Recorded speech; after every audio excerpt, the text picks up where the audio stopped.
Hey, this is Jason Bellamy. I'm going to go over a sample report.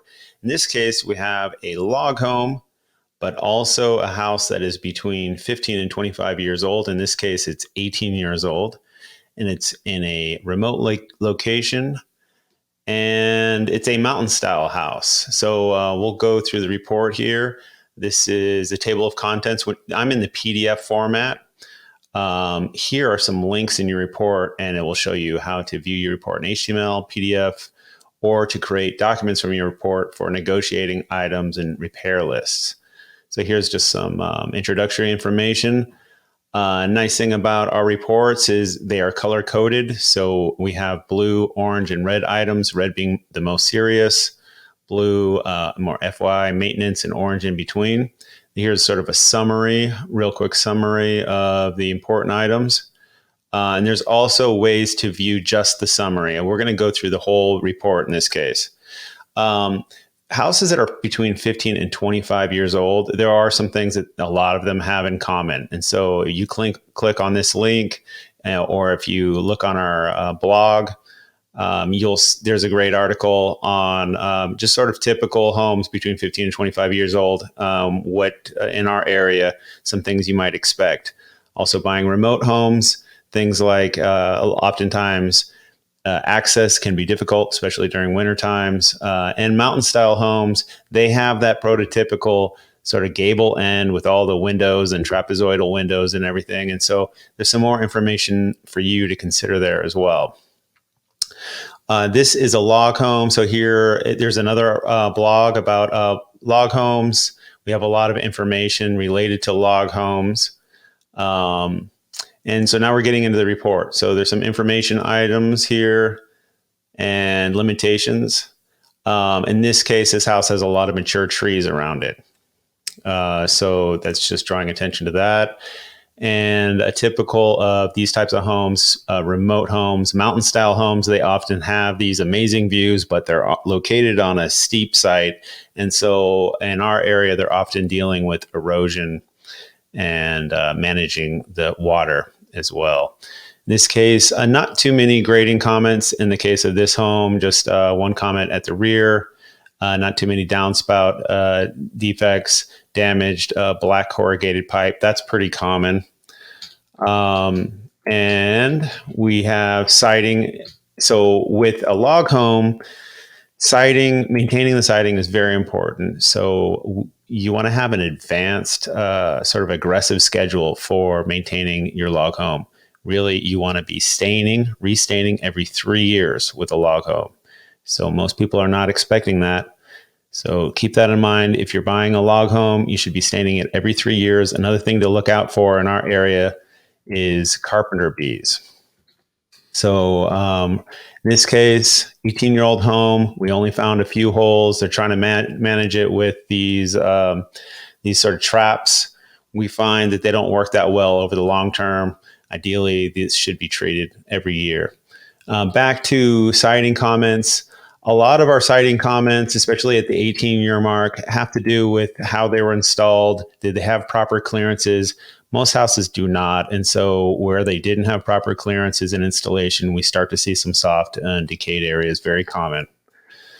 Moving on, very common to have some comments about the decks. This one wasn't too bad. A lot of times we'll comment about missing flashing, missing bolts, missing joist hangers, wrong type of fasteners.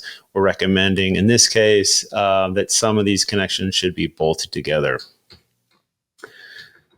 What else? We have a sort of missing landing, some settling. And moving on, retaining walls can be very expensive. And so on steep sites, it is common to see retaining wall issues. It can cost $40 a square foot right now in our area to replace a retaining wall or more, especially if they're over 4 feet. There are a number of comments about retaining walls here, decayed timbers, leaning timbers, etc. So that's very common for homes on steep sites. So now we're getting into roof. These are some overview pics. Another thing that's typical of homes in remote areas or on mountainsides or mountain style homes is they have these great views, but they're also exposed to a lot of winds. So in this case, it looked like maybe that the ridge shingles here were blown off at one point and repaired. Don't know that for sure. This is sort of a question mark. Missing drip edge is very common. I'm going to move a little faster here. This is a 38-page report. Just goes to show you how much can happen in 18 years. And this was really a pretty good report overall. Did see a little seeping leak at the sediment filter, an issue with exterior faucet, very common, loose tank, and leak at a toilet. So at the 18-year mark, the house should have replaced their water heater and heating and cooling equipment. So in this case, we have an original water heater. It's 18 years old, so it was working fine. It's just saying, this note is saying, hey, FY, it's about time to replace this thing. It could go at any time. Whenever we see this corrugated gas lines, we look for a bond connection and wire. They can, when they get hit by lightning, they can rupture and cause explosions and fire. Not good. So we want to make sure we have that connection.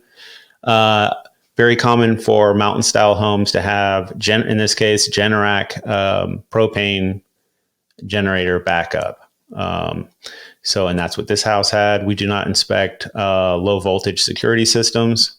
There's the generator. Main panel looked good. Couple minor comments about electrical.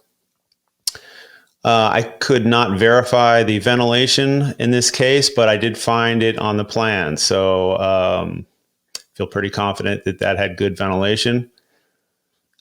Moving on. So very common to see in our area, in our crawl spaces, if they're not mechanically ventilated over time, this is at the 18-year mark, we're going to see sagging, moisture damage, insulation, and some fungus at the framing. Pretty typical here. And there we see some moderate fungus at the framing. So that's what happens when we still have the passive vents, foundation vents in our area, which is very humid and moist. We have a subtropical rainforest. The passive venting system just doesn't keep up in our area. So most homes should be thinking about upgrading the ventilation system in the crawl space. So here is a dehumidifier recommendation for the basement. And here is, so our heating and cooling equipment in this case is also original. So it's 18 years old. It's also working fine. But we have a note saying that this could go at any time. And in this case, it has R22 refrigerant, the older refrigerant type. So that if it had R410A, which is the newer type, it could be repaired if anything went wrong. In this case, more than likely, they'll be looking at replacing it entirely if anything goes wrong. So what else do we have? We have some bathroom fan vents that exited into the crawl space. Not too common, but that's something that we saw in this house. We have to be prepared for anything. Windows. So this is very common in mountain style homes because you have that beautiful view and all those windows at the gable end facing the view and the valley. It is exposed to these high winds and a lot of windblown water. And that's what we're seeing here. We're seeing some water stains at the windows. And we're also seeing some discoloration and cupped floors here in the living room. This is very typical of the mountain style home. It's something that a lot of homeowners of mountain style homes, they have to manage and deal with, and they can do different things like tint their windows or have awnings installed to help control this. And they should also regularly, again, maintain the exterior and stain every 3 years. Also very common, just for a lot of doors, not to latch, not a big deal. So log homes, it is common to see water stains at certain areas. And because your logs are your siding and they are resting on top of each other and they're relying on the chinking between the logs to prevent water, keep water out, it's still common. In this case, we saw this at the gable end. Again, that front gable end that is exposed to those winds and rains. We're seeing some water stains here and at a rear right corner as well. That's very common in log homes. So back to that same conversation, one of the most important things for log homes is maintaining the logs, your siding, which is also your framing. Minor comment on the stair. We have an unvented gas fireplace, just some notes on that. Those are allowed. Ideally, we have a vented fireplace. And we found some Carpenter Bees, evidence of rodent traps.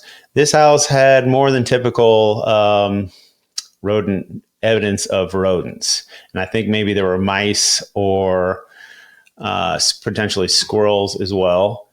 So this is very common with mountain style homes or homes in remote areas or seasonal homes to have infestation issues.